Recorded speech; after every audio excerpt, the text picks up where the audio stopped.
game time. Game time. Game time. We winning, we winning, we winning, we winning. It's game time.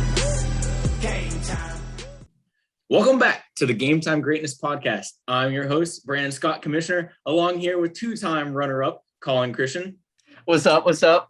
Good to be back on a podcast. I can't lie. Yeah. But we're going to go ahead and start it out spicy. As we were talking before we started recording, dude, my name's been getting slandered this year in the group message, and I'm here to protect it. Not only am I on the hot seat as people's rep, but for some reason, every time there's a survey sent out or whatever for a podcast, we're talking about who's making playoffs, who's in the top of the league, who's in the bottom. I'm always like between 8 and 9, and it's disrespectful. I've sat quiet for too long, and I'm here to just it's been too long. I got to speak up.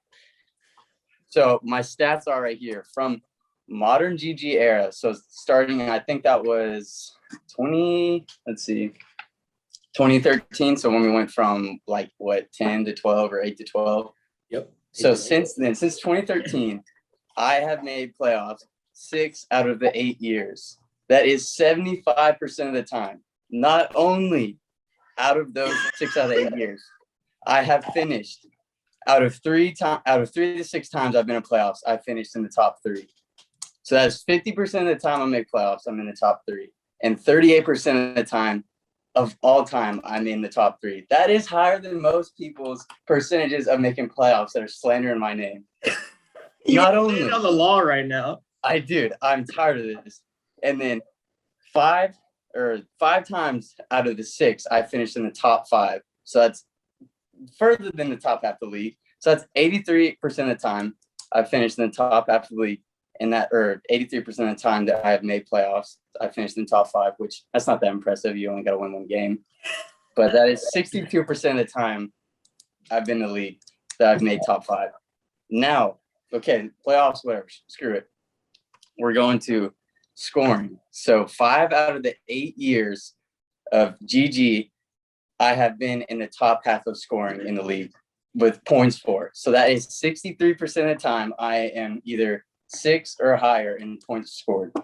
But I am just considered in the bottom half tier of the league, and I have no clue why. I don't know where this came from. I had 2 years. It was 2015 and 2016. I got 10th and 11th. And in 2016, my team names was ICU, and I had David Johnson as my first-round draft pick. So that sums that up. And then when it comes to waiver wire money, that definitely isn't as good as it needs to be. But 50% of the time, I've spent either half or more of my money. So that is also skewed. It's definitely some of the years I had 100, and 1 year I had 85. But for the most part, I've been spending money. It's just I've got a bad rep, and those are the stats, and y'all do what you want with it.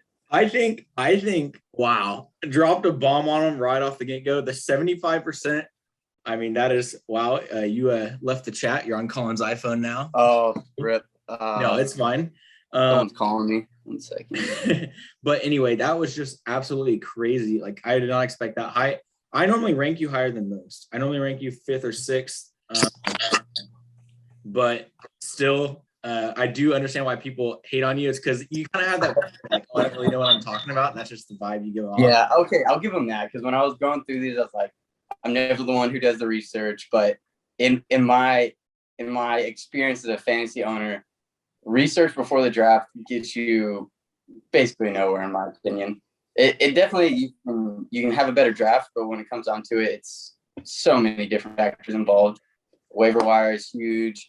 Just luck in general is huge. Just how teams play out is huge. So just the time put into researching isn't worth it, in my opinion. My take on that is, yeah, you don't need to be crunching numbers all the time, but having a general idea of who you're targeting and who you're not is probably a good idea.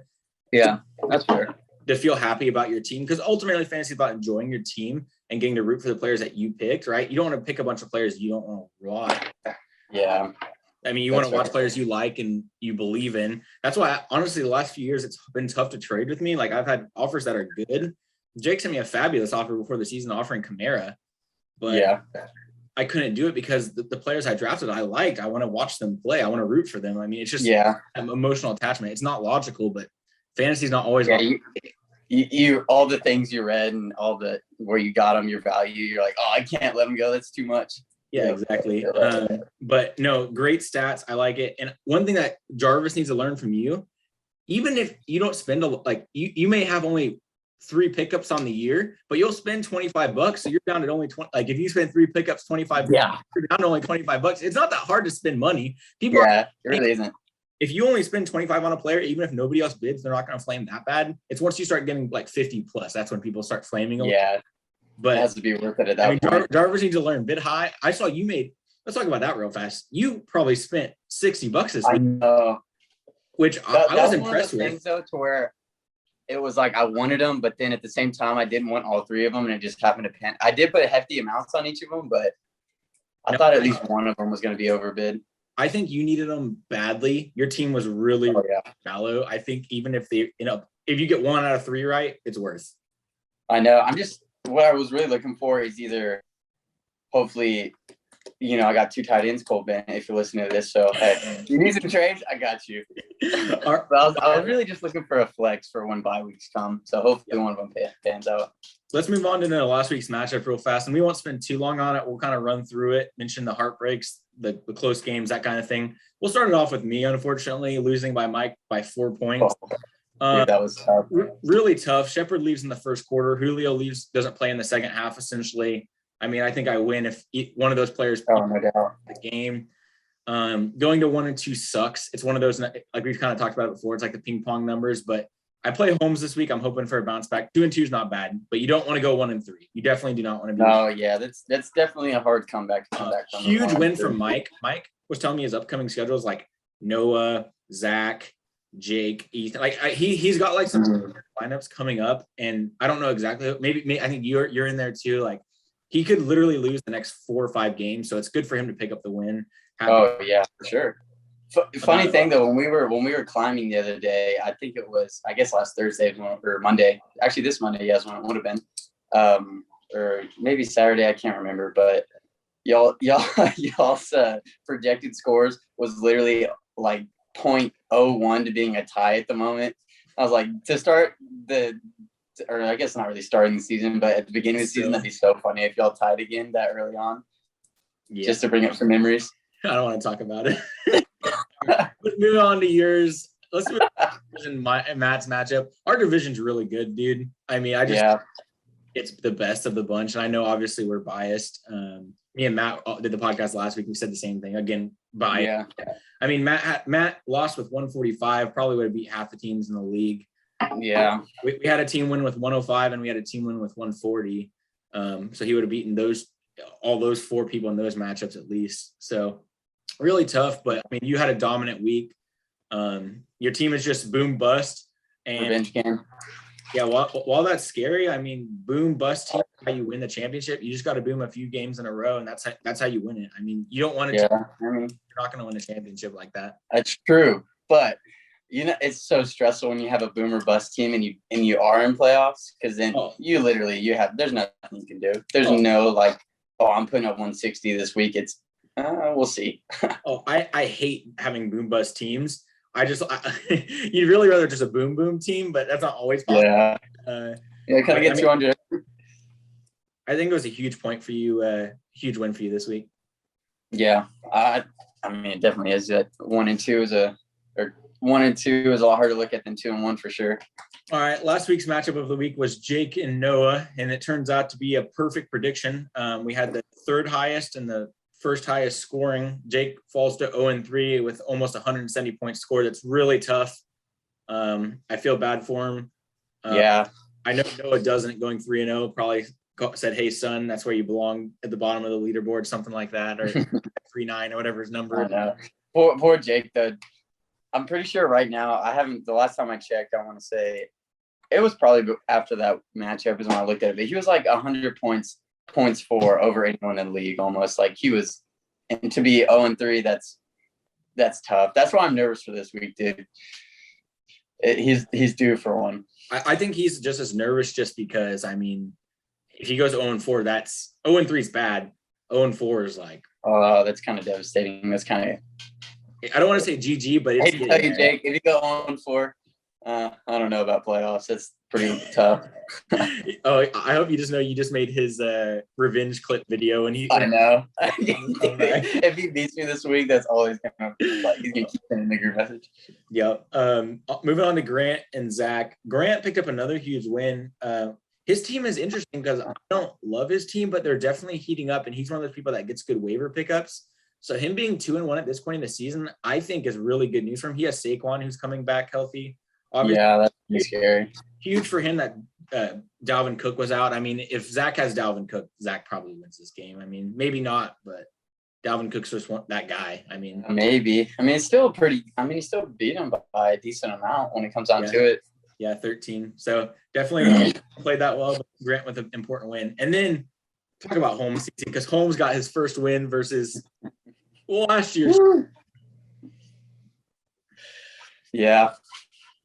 Ethan was a toilet bowl for sure. 105 to 80. That was, dude. I'm happy for Holmes, and I'm a little frustrated because I don't know if this helped him or if he was just active in general, but he's added like 4 or 5 players he's going to start this week against me. I'm getting nervous that he's actually like full hard trying to beat me, and he probably is.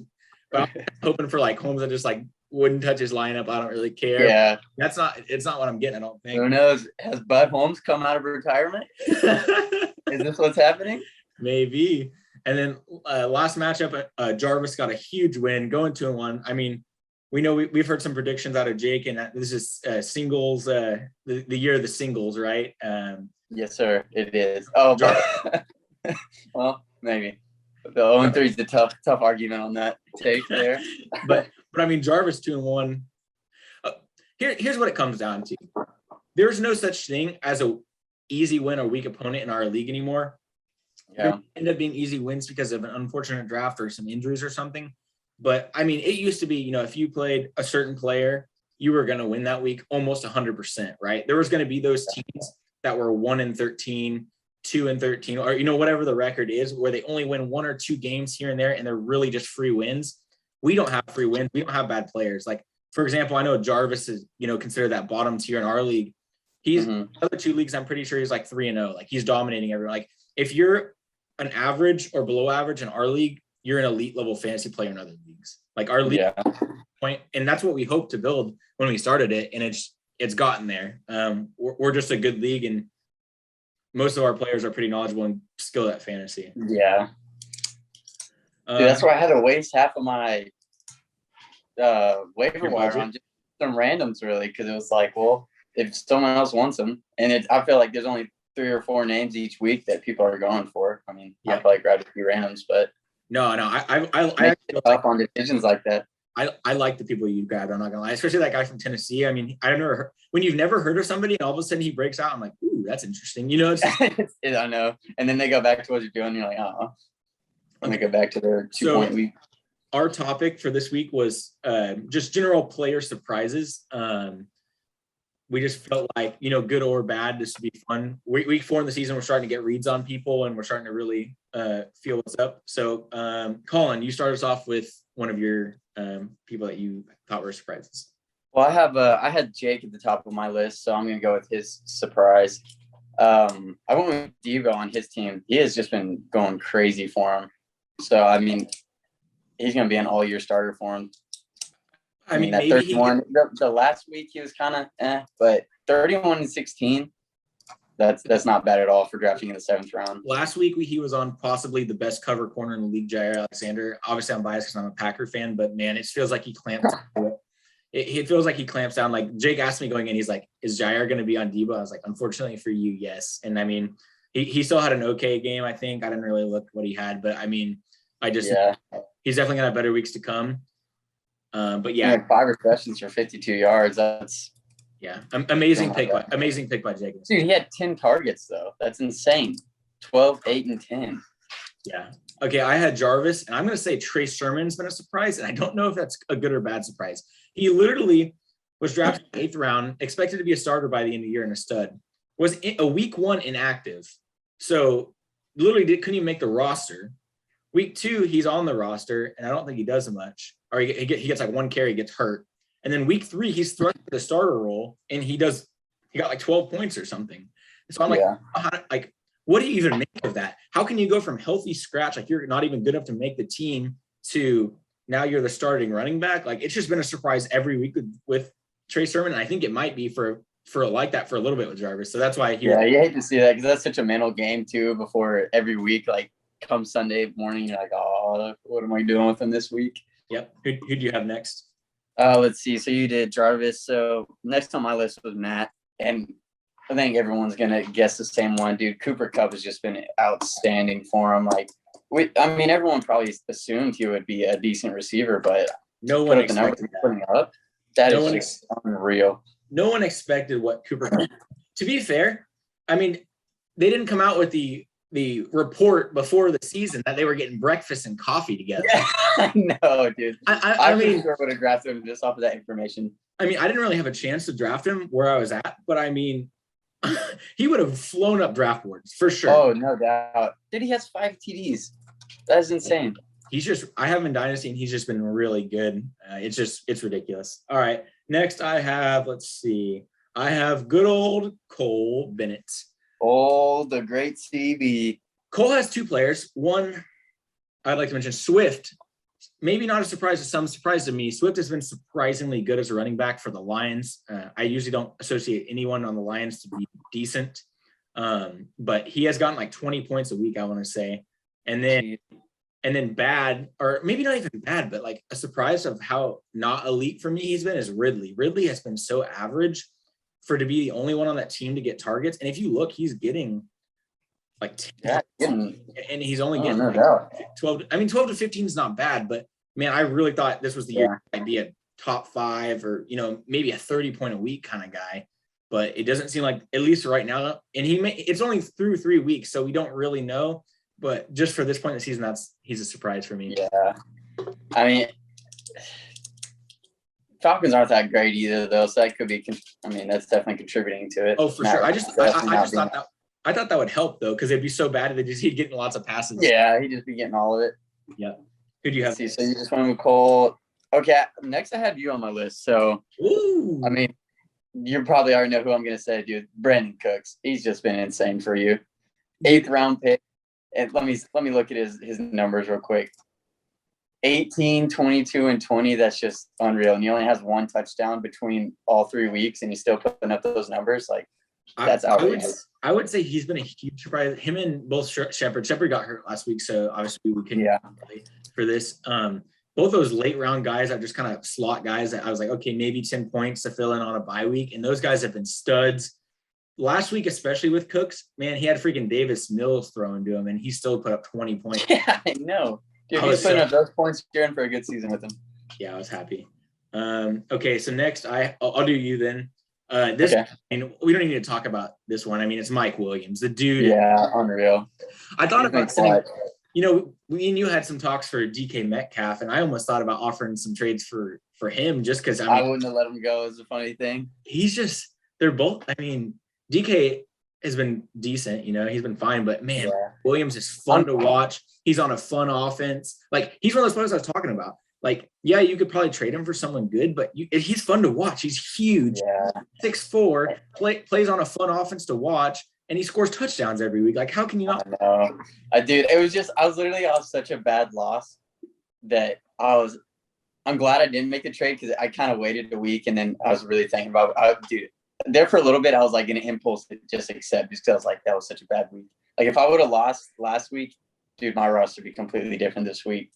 Thankfully, it pulled through, but yeah, hopefully it keeps going off. But that 11-point week, I was just like, dang. Give me a cheers, Colin. Oh, a cheers. Boom. Okay, so you're up now. I'll go to Zach. I had him next, so. We kind of talked about this before. Get out of here. Get him, Luna. Get out of here. There's old Looney. A little bit different than last time she was on the podcast.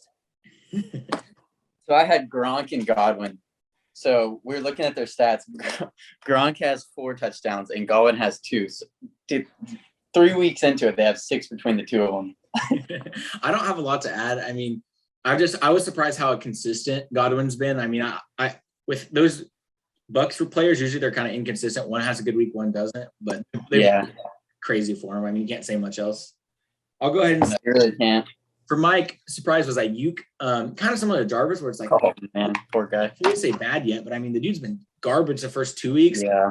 Week 3, he kind of did good. I mean, he kind of was alive and got targets. So we'll see what happens the rest of the season, but he's definitely been a disappointing surprise so far. For a 4th/5th round pick, I'm not sure. He was at the turn. I'm not sure which one order he took him in. Yeah. Definitely a surprise. Yeah, went 4th is where it's going. He went. Yeah, it's tough. Dang. That goose egg first week was just brutal though. And then to follow it up with a one piece McNugget. Yeah. Sorry, Mike, that's tough, but hopefully he turns it around. Actually, you're in my division. I hope he keeps getting some more. you take it easy, Mike.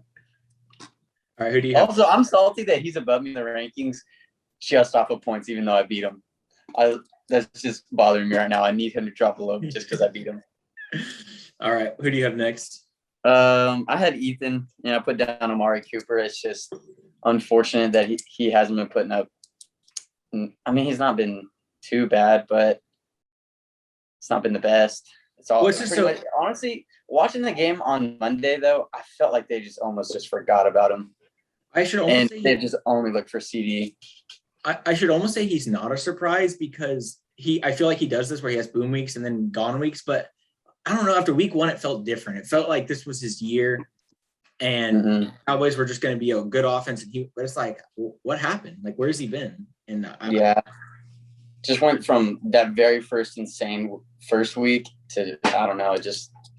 I'm looking at it right now. He had 17 targets the first week, and then 5 and 4. Like, what changed in those 2 weeks where they just don't even want to look at him? Like, even if you have double coverage or whatever, I mean, to drop from 17 to 5 and 4.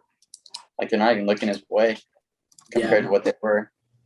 So my last one will be Noah, Adam Thielen. I mean, it shouldn't be a surprise, but people had thought, oh man, last year he really didn't do that good besides the touchdowns. Like, you can't predict touchdowns year to year, which is true. Like, you don't want to rely on touchdowns, but the dude has 4 touchdowns through the first 3 weeks. Like, he seems like the same dude as last year where he's going to get touchdowns. I mean, the dude just produces. I mean, you can't really bet against him right now.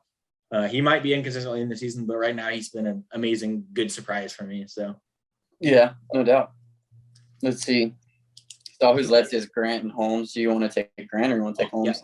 Yeah. I'll take Grant. You can take Holmes. Go ahead and go with. All right. So I think we all know where Holmes is going. Unfortunately, Clyde Edwards-Helaire has just not been used the way as expected. So he's just not putting out. Like, everyone kind of thought he was going to put up outrageous numbers, or at least I did. And unfortunately, not. I just don't know what to do with him. Like, I don't know if it's Andy Reid, if it's him. Like, I think he's not as good as maybe they thought, but they don't even use him as a pass catcher. Like, doing. It's a frustrating situation. I feel bad for Holmes, but hopefully they continue that at least one more week. Yeah.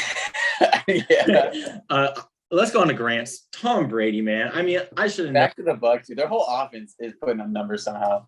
I should have known not to start not to pass on Tom Brady, but the dude is just a stud. He's just like, the crazy part is you watch him and how fast he's throwing that ball. Like, you looked at like Drew Brees last year and you see him throw the ball and you're like, dang, like, he doesn't have the power on anymore. See Tom Brady though, it's just a beeline every time.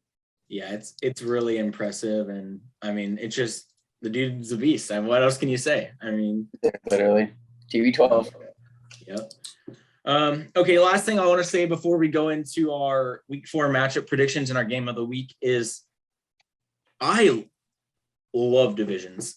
Can I just say there has been already so much beef and drama, and I mean, not like bad beef, but like just trash talk because of them. I feel like it's really brought out a more competitive nature in everybody. I don't really think the divisions themselves have done anything, just the nature of how they've planned out with people playing each other, and like even us just like beating each other up. It's like, dude, I hate that.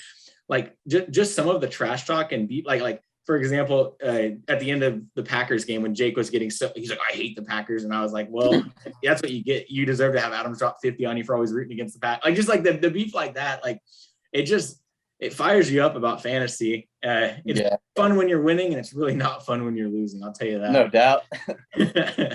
But I've really been. I mean, this year's just been really competitive, and it's been a blast. I mean, watching all the games. It has been a fun 3 weeks. everyone's been bought in. I mean, in the group text, everyone's been talking. Jarvis, even Noah will even say something. It's like it's just a great combination from everybody. So yeah, that's all I had to say about that. Matchup of the week is Matt and Grant. Okay, yep. I agree. Old rivals, and they can say whatever they want. They want to beat each other. I don't care how nice they play to text. Yeah, I like Matt, and they like each other. They're best friends, but it doesn't mean they don't want to beat each other. I mean, yeah, you want to like friends. It doesn't mean I don't want to beat the heck out of you every time we play. I'm saying I hope Matt loses for no other apparent reason. Just a rivalry.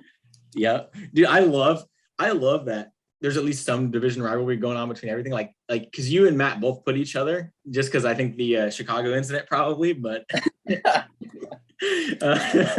but yeah, that's our matchup of the week. Huge matchup because obviously, like me and you talked about before, if Matt loses, going to 1-3 is really tough. Yeah, he's projected to win by right now, so I mean he's hoping to pull out the win, and his team is good, but another loss, you just don't want to go in 1-3. It's just how it is. And then for Grant to go 3-1 and then still have Saquon coming back, that would be kind of huge. Yeah, I mean Grant's team is.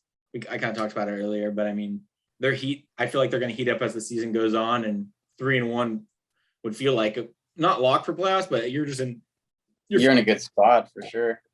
Yeah. Okay. Next matchup. Unless you have anything else left on that one. No, I saw it right there. Next matchup, we'll talk about me and Holmes. I'm projecting. Oh, I'm about to jinx myself right now. I'm projecting a 40-point blowout at least. I would 40 points. I would like to be. Oh no! I would like to be over here. I'm looking at it right now. Biggest blowout of the week. Kills me outside. How about Dak versus Cheetah King? Like 33. I would be over there next week on biggest blowout of the week. That is what I would like. And I'm not. That is a hot. You better call up Jake and have him undo the curse for you. Ask for some incense. Oh, also Jake had to do some curse reversal this week. Go ahead and put up that picture on the screen right now, Grant. So hopefully that works out for him. It's black magic, and it's not part of it's unapproved by league. Yeah, I think CC tried doing sacrificing some M&Ms to the thing once, and I swiped it off, and he never. Oh yeah, and I'm pretty sure I went like 0-3 after you swiped them off. Yeah, but anyway, so I'm hoping for that week. What do you think? Who you picking in our matchup? Yeah, I don't think it's gonna be a 40-point wallop, but I'm picking you. Okay. Unfortunately, no hate to Holmes. I still want to do a podcast with you. I'm not trying to break the relationship here. Even though you said I'm not a hero, no hero of yours. Oh, that was so funny. Dude, I was. Oh wait, we never pick who do you think's winning between Matt and Grant? I'm gonna go Matt. Oh man, I'm gonna go Matt as well. I just feel like the 1 and 2. He's due. All right. Next up, we have Jake versus you. I guess we'll let you talk about that matchup first. Dude, I'm nervous. So of course, I'm gonna vote myself because I want the win. But I will say I am very nervous that he is 0-3, has been putting up such crazy numbers, and is projected 171. Yeah. When I am due for a down week if my trend continues. So I don't know. It's gonna be a tough win, but I think I can pull it out. I think I made some good waiver wire moves that I can start this week. Give me a few extra points. I'm believing. I certainly think you can win, but I'm gonna predict Jake. I think he's gonna. This podcast is over. Get off my screen. One, he's gonna have a good week, but two, let's review your weeks. Boom, bust, boom. I know. Next to the pattern. And he's projected 170, dude. That's insane. I'm thinking you have an okay week, like you kind of have a quote unquote bust week, score 135, and he scores 170. Like I think he gets about what he's projected and finally picks up the W. Yeah, I mean he's been putting up like 150, 160 consistently. And then he posts his revenge tour video, and then talks about how he reversed the curse. So he's such an idiot. Revenge tour. Another huge matchup, I think, is Zach versus Ethan. I mean, this is a rivalry game for sure. Yep. Rivalry game. And for Ethan, let me tell you, Ethan, this is a leg game. All right. You have been talked about as a great fantasy league player, but You've been struggling in the past, and if you start 1-3, I don't know that the scales begin to teeter a little bit there. Then I could start going. Right there, Colin Christian declares it a legacy game. Legacy game for Ethan, a must win. Ethan, you've heard him. Let's see how your team. Let's see how the coach motivates his players to get up and get ready that Sunday morning to play. Let's see. I would love a hype video, Ethan, if you have the time. I'm gonna pick Zach because I think Cook's gonna be back. Yeah, I agree. Who do you think? I was gonna pick Zach on that as well. Okay, cool. And then so next we'll talk about let's see, Jarvis and Cole. I'll let you talk about that first. Let's see, Jarvis and Cole. Oh, dang. I gotta kind of look into this a little bit, but I haven't really looked at. You know what? It's Jarvis's birthday today, so I'm gonna go with Jarvis. I think Cole's gonna give him a little birthday gift and give him a W. That's my guess. Shout out Jarvis, happy birthday! Even though you won't see this until it's not, but yeah, that's my present to you.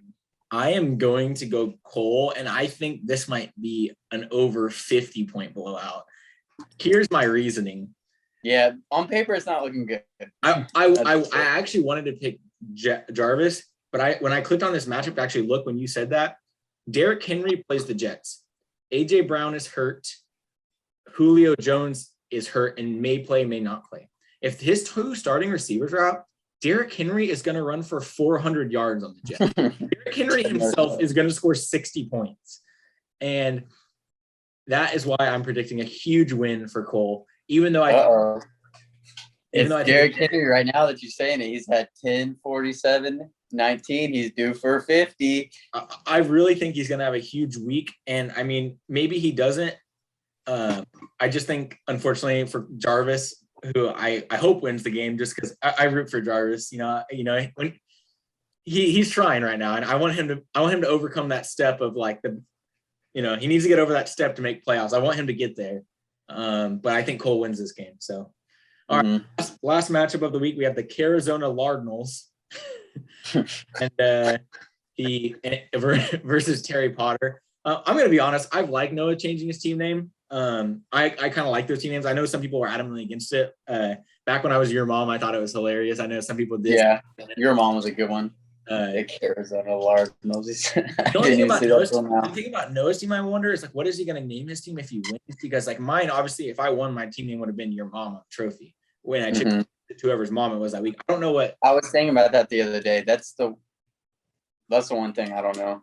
Starting 3-0 and have Michael Thomas on his IR spot. I mean, he's got to start thinking about that at some point. So his team's going to be. But let me tell you, I don't think he has to worry about it because I don't think Noah's going to win this year. Let's go. I'm taking. Let me see. I'm going to take. Ooh, I don't know yet. Do you know who you're taking in this matchup?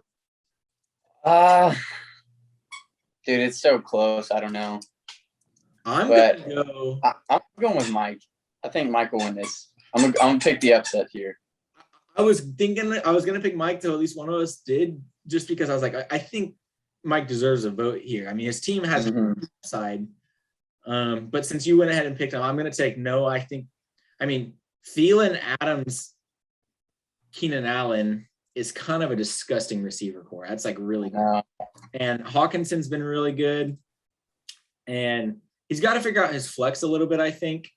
But Henry Ruggs, I think you were a little bit early on Ruggs, CC, because it looks like Ruggs might be kind of. I know, dude. I'm just now looking at his stats. I haven't really paid attention to him. That's making me sad, dude. I've been watching the Raiders because of Darren Waller, and they double cover him, and it leaves the speed over the top open. And him and Renfro, dude, the Raiders have been. Raiders are looking good this year, so maybe that's just another reason why. Finally putting it together, but in that case, I'll take Noah. Okay. So, well, those are our picks. Did you have anything else left to say, good sir? I would like to go ahead and state my campaign for People's Rep, since I apparently am on the hot seat, need to run for re-election. Yeah, you're I don't have much of a campaign, but who else wants the position? And it's a made-up position, so free election. I'm running again. I'll say, your intro to People's Rep was terrible in my opinion. Me and Holmes were not fans, but now I feel that you are a great People's Rep because you see both sides. Like, right, like you're the perfect where you care about fantasy and like you're never gonna be like, oh, I just don't care. But you're also not like quite like Ethan or Jake or me. I mean, where it's just like fantasy is like the only thing that matters to you. From August. It's not the only thing that matters to them, but I'm just saying it's like they like love it. So it's like you can see both sides of the league. It gives a good, really good perspective, and I think you are a good People's Rep. So you have my vote for re-election. But you try anything like that 1 year, you're out of there. You hear that, folks? I am backed by the commissioner himself. So vote for me. Hey, you should make an ad campaign. That'd be really funny. I will. I'll make one. But anyway, I think that's all I had. Super. I don't really have anything else. I'm trying to think. Our podcast gets so long now. We're at like 35 minutes right now, but so let's wrap it up. Yeah. See you. Yeah. All right. Well, thank you guys, everybody, for watching. Don't forget, like, comment, subscribe. Like for Luna. Dislike. You are the worst person in the world. And don't forget, game time greatness. Oh, cheers to end it.